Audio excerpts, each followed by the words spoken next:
Hello dear students, आज की अपनी इस क्लास में हम लोग टाइप्स ऑफ डिजीज़ के बारे में डिस्कशन करेंगे। इसके पहले हम लोगों ने डिजीज़ की टाइप्स तो थोड़े बहुत डिस्कस किए थे, लेकिन थोड़ा सा डिटेल में इसको समझते हैं फ्लो चार्ट के माध्यम से, क्योंकि फ्लो चार्ट के थ्रू अगर हम पढ़ेंगे तो हमको बहुत ज़्यादा याद करने की ज़रूरत नहीं है। तो आइए स्टार्ट करते हैं। अगर हम बात करें डिजीज़, तो कोई पर्सन डिजीज़ कब होता है? जब कोई person physically, mentally and socially ill हो, वेलनेस फील न करे, तो वो डिजीज्ड है। तो बेसिकली डिजीज को दो कैटेगरी में कैटेगराइज किया गया है, कई कैटेगरी में कैटेगराइज किया गया है। यहाँ पर देखिए आप, फ्लो चार्ट बनाया मैंने। Types of disease: acute disease, chronic disease, infectious disease and non infectious disease. इसको समझ लेते हैं। एक्यूट डिजीज वो डिजीज होगी जो बेटा शॉर्ट पीरियड के रहती है, लास्ट फॉर फ्यू टाइम्स, कुछ समय के लिए रहती है, फिर अपने आप ये ओवरकम हो जाती है, हमारा इम्यून सिस्टम उसको रिकवर कर लेता है। लाइक अगर हम बात कर लें कॉमन कोल्ड की, कॉमन कोल्ड जो है, सर्दी जुकाम, ये आपको होता है फिर सही हो जाता है। तो ये एक एग्जांपल है एक्यूट डिजीज का, राइट। अगर हम क्रोनिक डिजीज की बात करें, वो डिजीज जो वेरी लॉन्ग टाइम तक परसिस्ट करें, वेरी लॉन्ग पीरियड, है ना।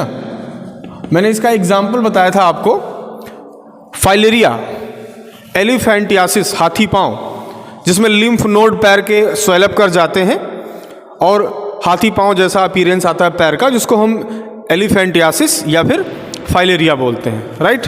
तो वो काफ़ी समय तक रहती है। तो that's why elephantiasis is an example of chronic disease. Third category of disease is infectious disease. ये देखिए यहाँ पर लिखा हुआ है, तीसरी जो कैटेगरी है वो हो गई इन्फेक्शियस डिजीज, यानी इन्फेक्शन जिसमें होता है। और इस इन्फेक्शियस डिजीज को हम कम्युनिकेबल डिजीज भी कहते हैं, कम्युनिकेबल डिजीज भी बोलेंगे।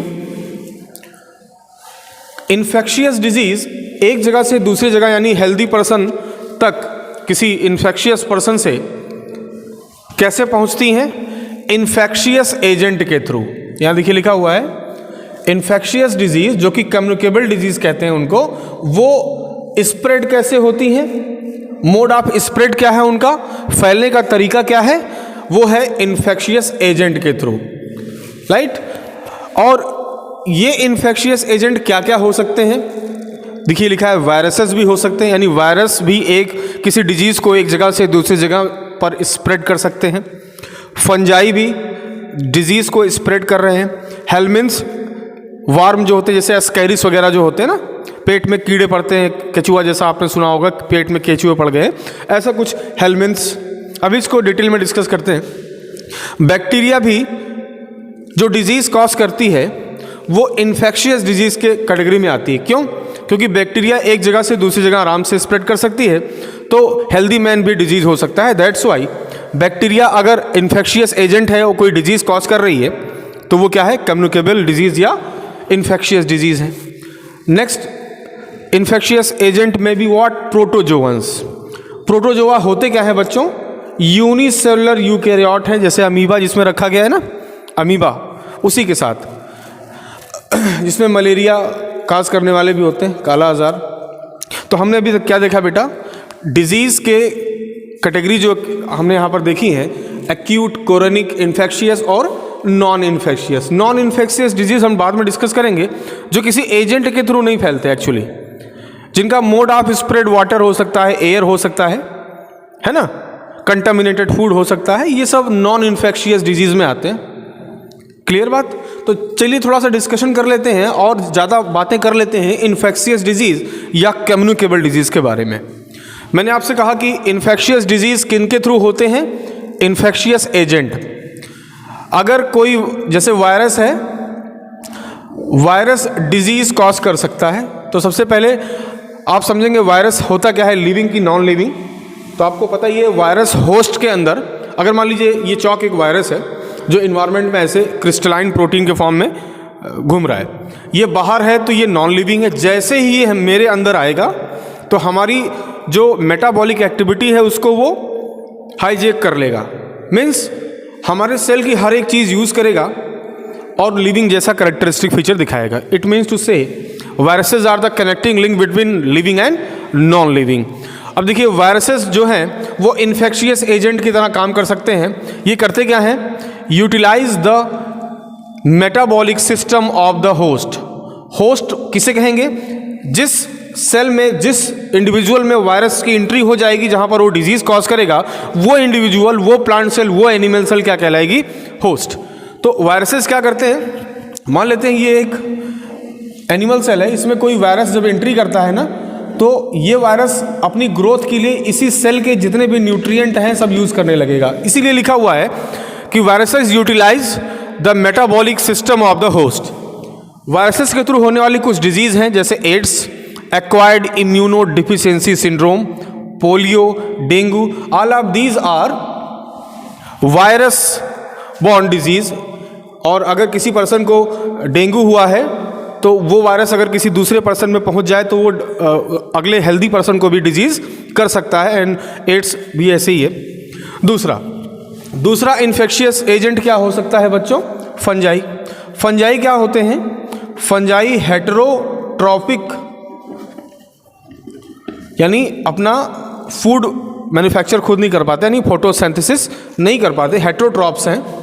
और मोस्टली कैसे होते हैं? मल्टी सेलुलर होते हैं, जो बहुत सारी डिजीज़ कॉज कर सकते हैं। फॉर एग्जांपल जैसे किसी को दाद हो जाए, रिंग वॉर्म है ना, किसी को दाद अगर हो गया है और वो उस पर्सन की कोई टॉवेल यूज़ कर ले, उसकी द्वारा यूज़ की हुई उसके क्लॉथ्स यूज़ कर ले, तो अगले हेल्दी पर्सन में भी वो इन्फेक्शन हो सकता है।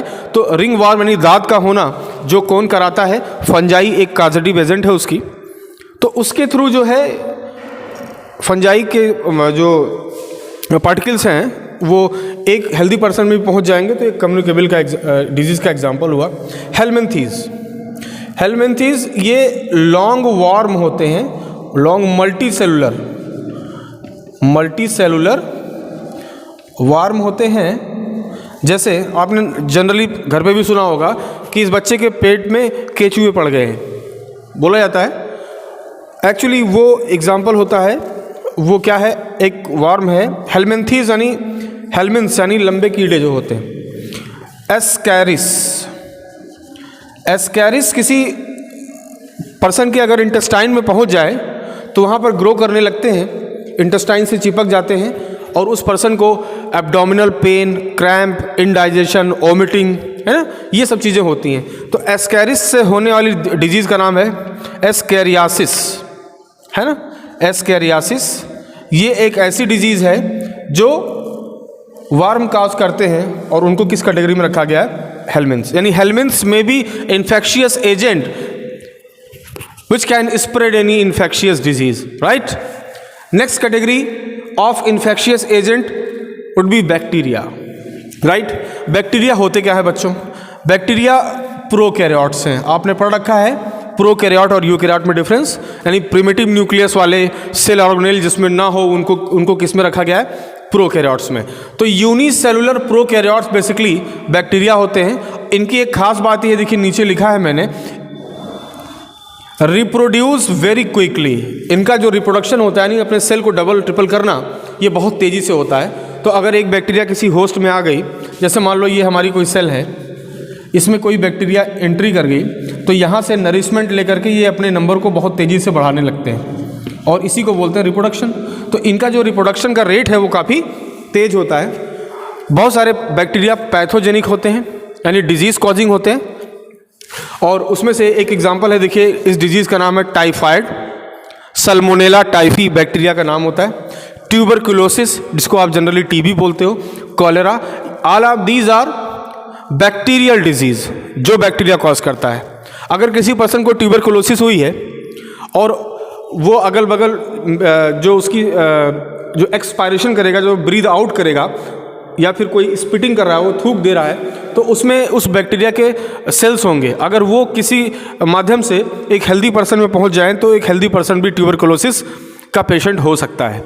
मीन्स बैक्टीरिया भी डिजीज़ को स्प्रेड करते हैं, तो वो किस कैटेगरी में आएंगे? All the bacterial disease are categorised under infectious disease, right?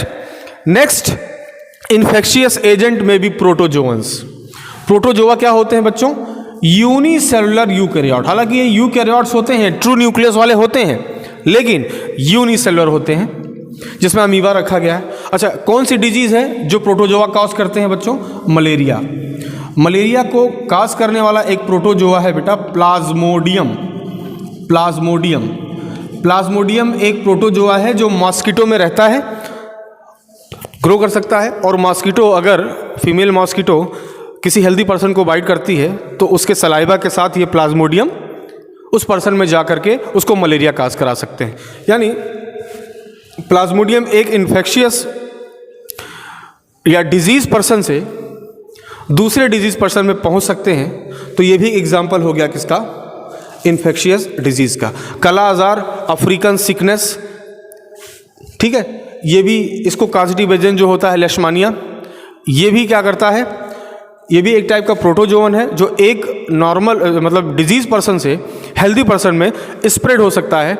तो आपको अभी तक हमने क्या समझाया कि इन्फेक्शियस डिजीज़ या कम्युनिकेबल डिजीज़ वो होती हैं जिनको इन्फेक्शियस एजेंट स्प्रेड कराते हैं, जो कि वायरल डिजीज़ हो सकती है, फंगल डिजीज़ हो सकती है, हेलमिंथ्स के द्वारा की गई डिजीज काज की गई डिजीज़ हो सकती है, बैक्टीरियल डिजीज़ हो सकती है, प्रोटोजोवन डिजीज़ हो सकती है। तो बच्चों ये चार्ट, फ्लो चार्ट डायग्राम आप अपनी कॉपी पे बना लीजिए, एक बार इसको बनाइए, फिर बातों को समझिए और चीज़ें आसान हो जाएंगी। नेक्स्ट लेक्चर में बच्चों हम लोग नॉन इन्फेक्शियस डिजीज़ के बारे में डिस्कस करेंगे और इनका जो मोड ऑफ ट्रांसमिशन होता है, कैसे होता है, इसके बारे में डिस्कशन करेंगे। आज के लिए इतना ही। आई होप ये वीडियो आपको समझ में आया होगा। Thank you.